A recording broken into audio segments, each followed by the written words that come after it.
Brought to you by LaglessGG. Get 35% off your first purchase by using code CygnusMC or click the link below. Modrinth is declaring war on AI-generated mods on their platform.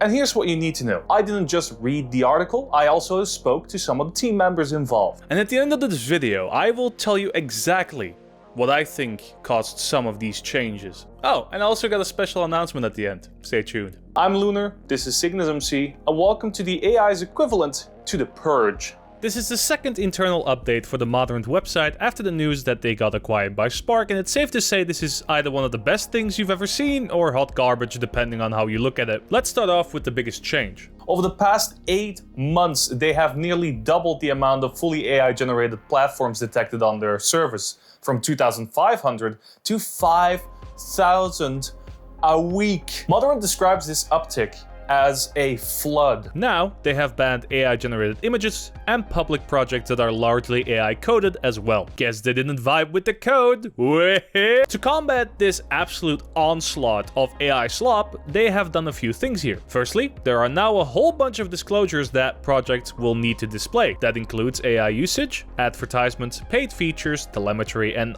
several other things. There's also the photosensitivity warning, which might seem like an odd one to include, but we'll come back to that later, smile. Aside from these disclosures, they have also banned any and all forms of AI images, which is good, and if your project contains, quote, substantial amount of AI generated code, that's also banned from going public too.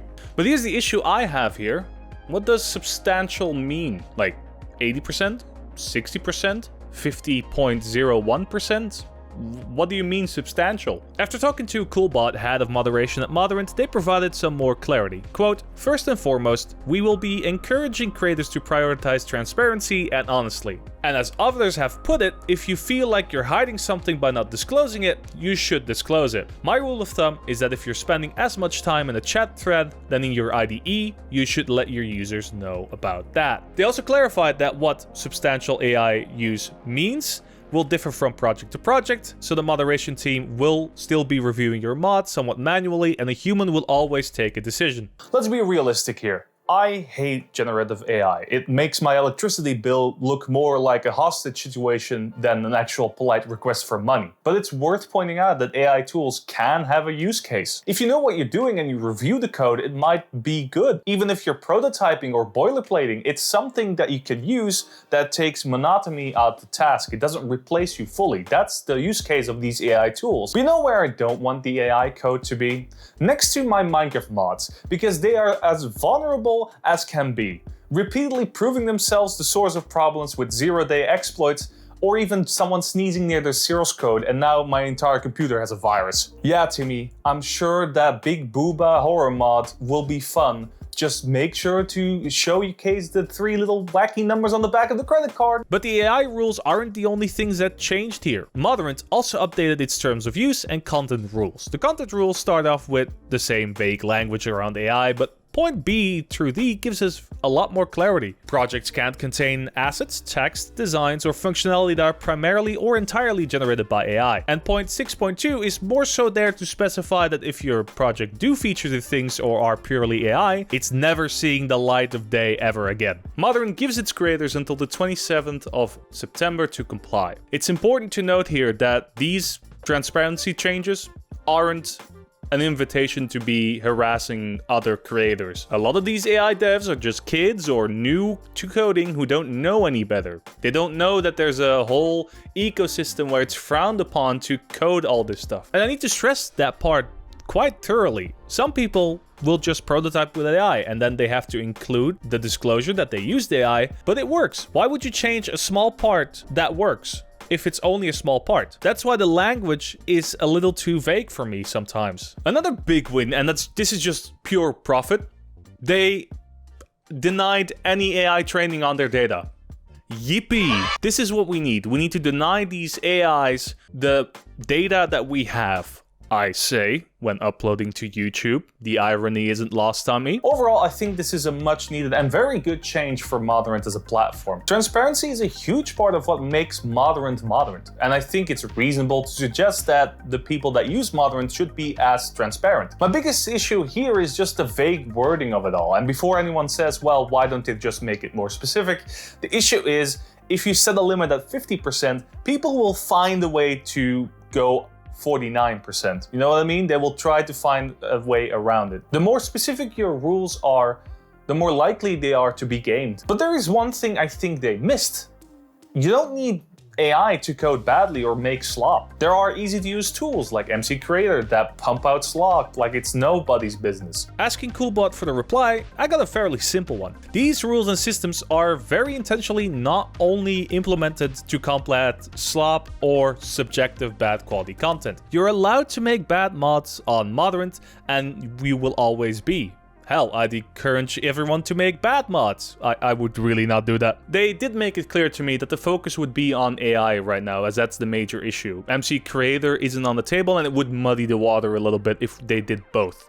Also, MC Creator has more people trying to actually make something rather than just cash in on the trend. That being said, they're looking into how they can get creators to disclose how they make their mods in general. Not just MC Create, maybe just IntelliJ, whatever. Just disclose that information. That would be cool. But that might be some ways away, I've been told. Speaking of low effort garbage though, let's get to what I think caused at least some of these policy changes. How many of you watch or play Minecraft horror mods? Because ever since the broken script blew up, it seems like someone opened the floodgates to the point that Modrinth actually used it as a case study for this update. You have From the Caves, the new Herobrine mod, and that new one where like a yellow orb is following you around smiling at you menacingly. For every one of those generally well-made mods, there are 60 more billion AI generated mods trying to cash in on this trend. And it's absolutely insane how many of these low effort mods there are, even with Modrinth catching a lot of them. And I think the photosensitivity warning here was at least somewhat inspired by these mods, as they mainly rely on cheap jump scares to get you. But one disclosure that was designed with horror mods in mind is the external interaction disclosure after the whole debacle that happened with TBS and its creator being harassed for non-disclosed features. They decided to do something about it. These mods generate text files, images, and even open browsers sometimes.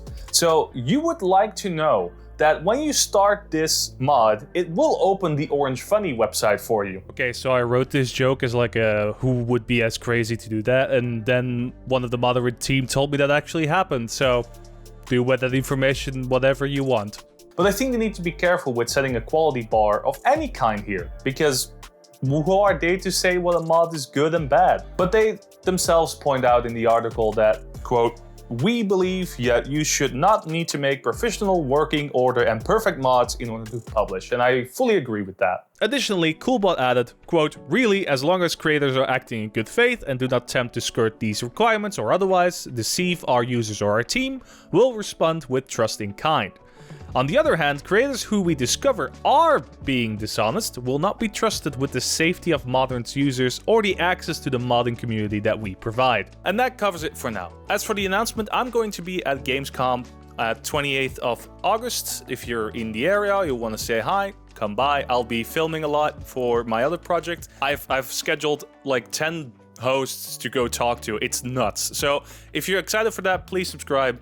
This is going to be a very, very interesting couple of weeks of content. Thank you very much. As always, if you want to see how these videos are made, Patreon is here, and our code of conduct is linked below if you want to see what kind of stuff that we take into these videos. Thank you very much, and I'll see you next time.